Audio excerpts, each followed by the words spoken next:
कैसे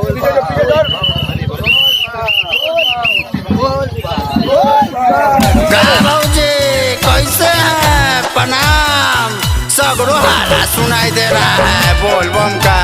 अरे का बतावे देवर जी, जब से सावन चढ़ा है ना अजबे लीला हो रहा है। लीला? अरे तोरी अरे का है लीला? जब से सावन महीना चढ़ गया है भक्त भोले बाबा का बिगड़ गया है। जब से सावन महीना चढ़ गया है भक्त भोले बाबा का बिगड़ गया है। भक्ति में जी रहा है बूटी सब पी रहा है, भक्ति में जी रहा है बूटी सब पी रहा है, टेंशन टल रहा है। अरे और सुनिएगा दिमाग फेल हो जाएगा। अरे बताइए ना भौजी और क्या चल रहा है? सावन में गांजा चल रहा है, चिलम से धुआं निकल रहा है। सावन में गांजा चल रहा है, चिलम से धुआं निकल रहा है। समझे देवर जी?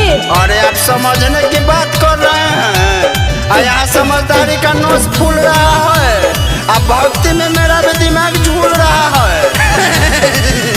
अभी तो झूलिए रहा है अब फूल रहा है, आगे सुनिए ना। हाँ तो सुनाइए ना भौजी। चारों ओरिया बादल है छाया, लग रहा है गुड्डा जी।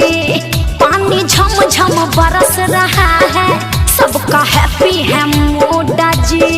सबका हैप्पी है मोडा जी। चारों ओरिया बादल है छाया, लग रहा है गुड्डा जी। पानी झम झम बरस रहा है, सबका हैप्पी है मोडा जी। सुइया पहाड़ देखो चढ़ रहे हैं, सुइया पहाड़ देखो चढ़ रहे हैं, कमी ना कुछ खल रहा है। चलना है तो चलिए ना, तो यही का गाजा बोले। और का चल रहा है जल्दी बताइए ना।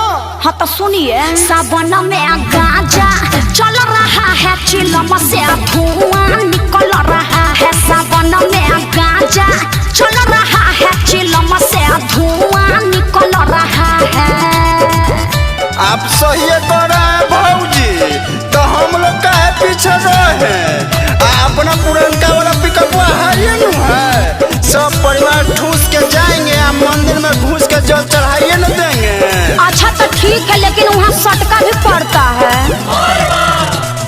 शहरी आंटी नवा की दुल्हन ठुमका देखो लगा रही है।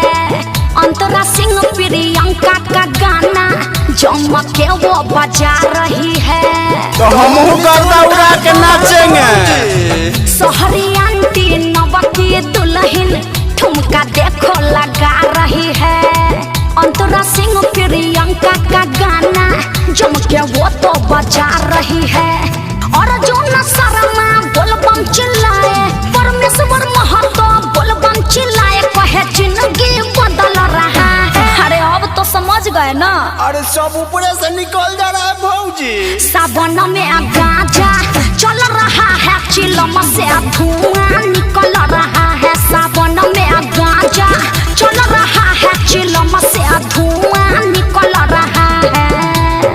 अरे अपना तो मजा ही मजा है। हमारा पास गांजा ही गांजा है।